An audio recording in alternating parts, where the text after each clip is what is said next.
trecho de entrevista com Vossa Excelência Reverendíssimo Bispo Sanborn. Canal original Roman Catholic Media.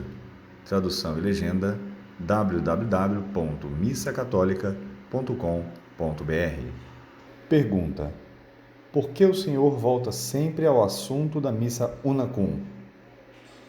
Canal original do vídeo Roman Catholic Media.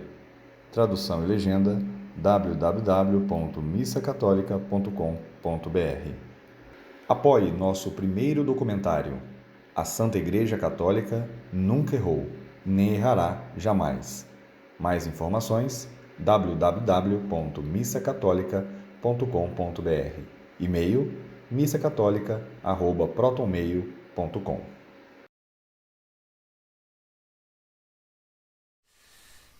Because the unicum, that little word, together with, it means in Latin, is a string that holds the Catholic to the Novus Ordo.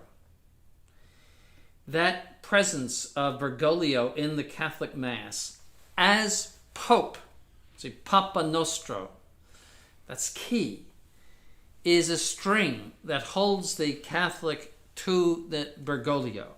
That string must be cut. Otherwise, you will end up in the Novus Ordo. In order for a Mass to be Catholic, it must not only have a Catholic liturgy, that is, a traditional Mass, so something that has been used and approved by the Church for centuries. That is, of course, true. But it must also, to be Catholic, be offered in union with the Catholic hierarchy. Because the Mass is not merely a devotional service, a single devotional service, like the Stations of the Cross. It is an act of the whole mystical body. Ultimately, it is the act of Christ himself as head of the Church. So every Mass is in a way a single act of the Church, even though it is said all over the world and many times all over the world. It is a single act, together with the crucifixion and the Last Supper. Everything is in a single act, each in its own way. And so in order for that to be Catholic worship, it must be the act of the whole Church. And in order to be the act of the whole Church, it must be subject to and offered by a priest who is approved by the local hierarchy and ultimately by the Pope, and who offers the Mass in union with the Catholic hierarchy and ultimately the Pope. That's why those things are in the canon. And what is very important is not so much the word Francis, but Francis, our Pope, and so our bishop. See, if you were merely saying we're praying for Francis, you see that's a lot of them say that, SSPX. We're praying for Francis, that he come around, that he convert, like St. Paul, and say, well, that's fine that we pray for Francis. That's not the place to pray for Francis, but that's fine that we pray for him. And the Church prays for heretics in her liturgy, the conversion of heretics. But what comes after Francis is key. Papa Nostro. Oh, I think it comes before. Papa Nostro, and then Antistite Nostro, that means bishop. You are recognizing, that's a formal recognition of those people as Catholic hierarchy. Now, if they are false hierarchy, if they are false popes and false bishops, as we say, then to offer the Mass in union with a false hierarchy puts the Mass outside the Catholic Church. That is the problem, and people don't understand that. And I'm talking about convinced sedevacantists who go to that Mass, to the Unicum Mass, thinking, well, I disagree with it, but I can still go because it's a Catholic Mass and the priest, is in good conscience about it, and he doesn't mean to be in union with the false hierarchy. and he's a good priest, and he gives nice sermons, and the music is beautiful, and it's a nice church. This is typically the argument. And I don't want to go to the trouble of going many miles and going to Mass in a more humble circumstance, and where there are fewer people and there's no great music and the sermon might not be as good, etc. I've heard this argument. I would call those people, they prefer Herod's palace to the Bethlehem of Christ. In other words, they are saying, we'll stay in Herod's comfy palace, where that is in the Una Cum Mass with Bergoglio, our Pope, rather than go to the humble situation of perhaps a non-Una Cum Mass. They will go there and worship in a truly Catholic Mass that is purposely not in union with the false hierarchy of the Novus Ordo. These are capital points. And I would say that those people who think that way have a Protestant notion of the Mass. They see the Mass as in a Protestant way. That is, that the priest is there to excite your faith. That this is an individual act of devotion, as I said, like Stations of the Cross or Miraculous Medal devotions. That this is an individual devotion, and that I am the one that is principally the doer or the actor of the worship. And that the priest is there basically to lead me in this. That is thoroughly Protestant, totally 100% Protestant. The Catholic notion of worship is that the priest is the doer and the actor of the worship. He is at the altar. He is the one offering your sacrifice. And what he does, you are doing as well. And you cannot exempt yourself from what he is doing. If he is in union with Bergoglio, then so are you in your worship. And you are offering that Mass from the hands, the dirty hands of Bergoglio, Jorge Bergoglio, pretending to be a Roman pontiff. You cannot avoid that. I use the analogy of getting on an airplane. You've paid your ticket, you voluntarily get on it, and then you get up in the middle of the aisle and say, I disagree with where this airplane is going. So these people think that by disagreeing with the priest, that they're okay. The people in the aisles would say to you, are you out of your mind? Are you crazy?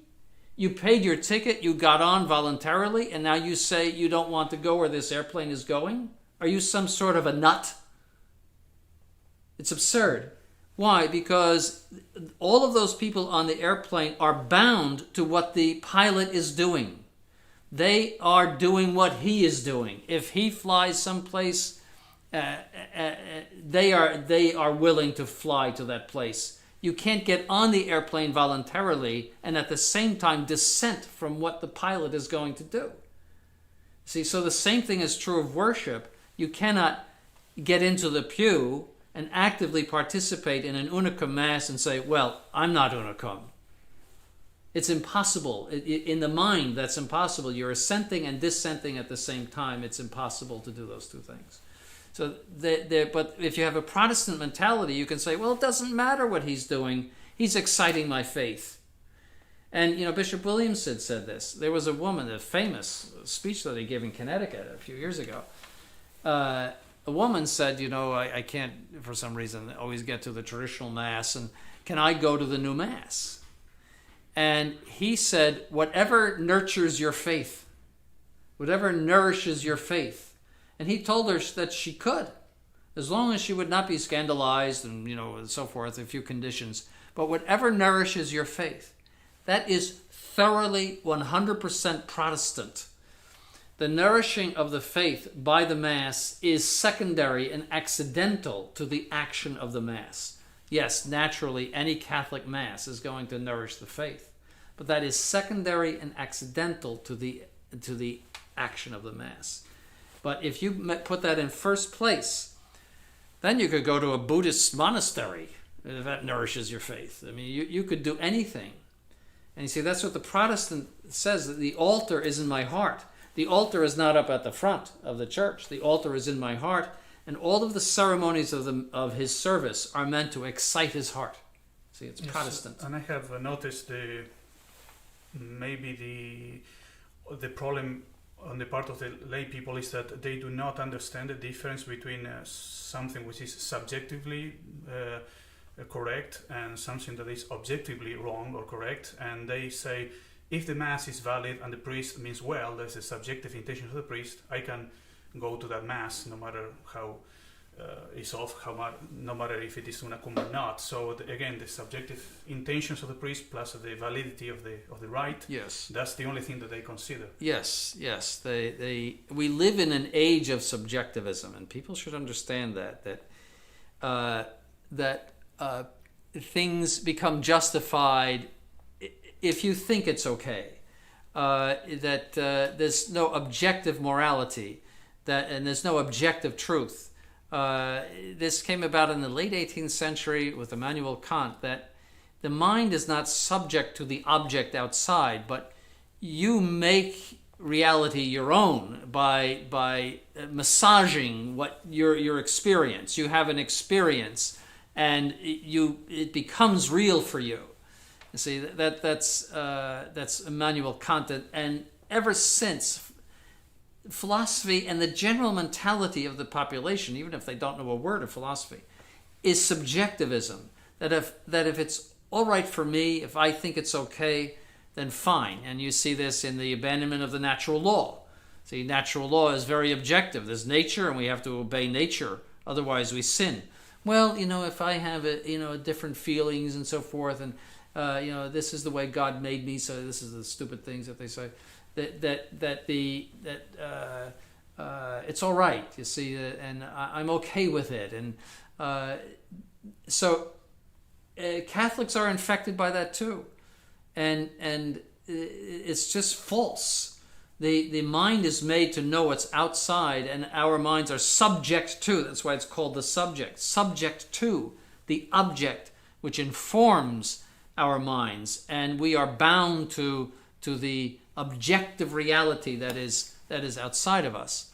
And so the objective reality is, despite whatever good intentions that priest has, he is una cum.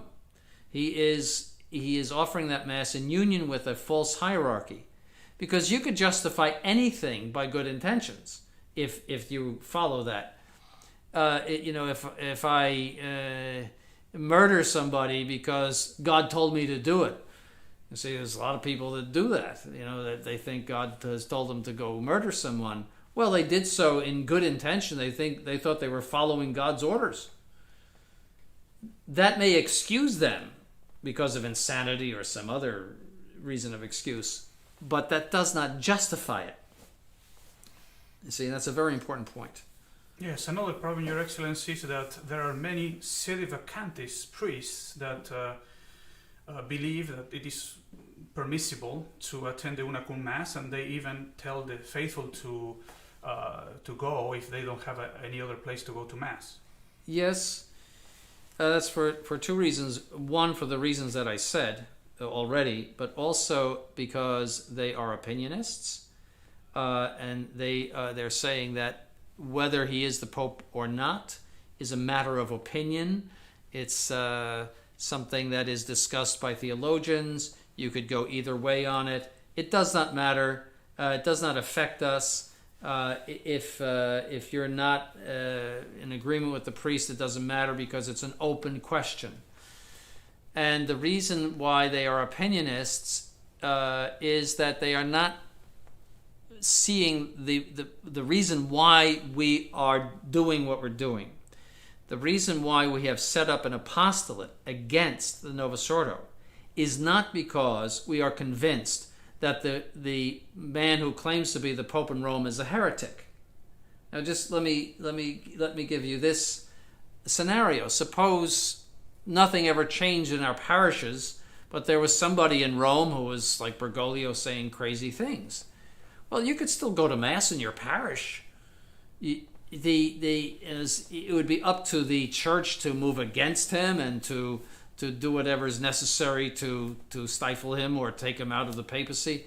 is it would not affect your daily practice of the faith. It would not affect the catechism, would not affect anything else, as long as he were merely a personal heretic. So we're not doing this because he's a personal heretic. We are doing this because he is forcing upon the Catholic Church a false religion. All of these Novus Ordo popes, not just Bergoglio, but all of these Novus Ordo popes are forcing this upon the Catholic Church so that I cannot find any more the Catholic faith in my local parish.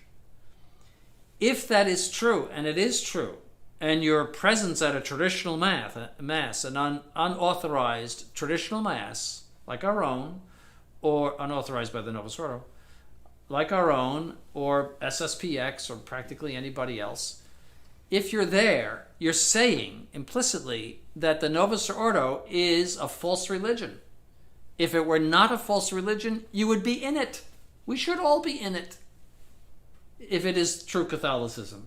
So you're saying it's a false religion. Therefore, you're saying that the authority, the supposed authority of the Catholic Church, has changed the Catholic religion into something false that cannot be practiced by Catholics.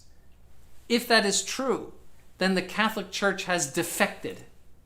Then it is not protected by the promises of Christ. Then Christ is not with it, because it has gone off the rails. It has gone into a ditch, because it is poisoning the faithful, officially.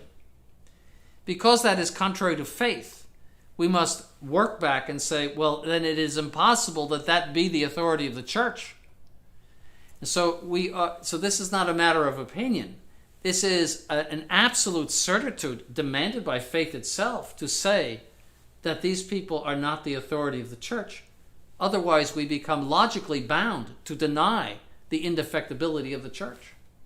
So the priests, the traditional and sedevacantist priests who are telling people to go to the Unicum Mass, don't understand that. They are approaching it only from the point of view of whether this man is a personal heretic or not.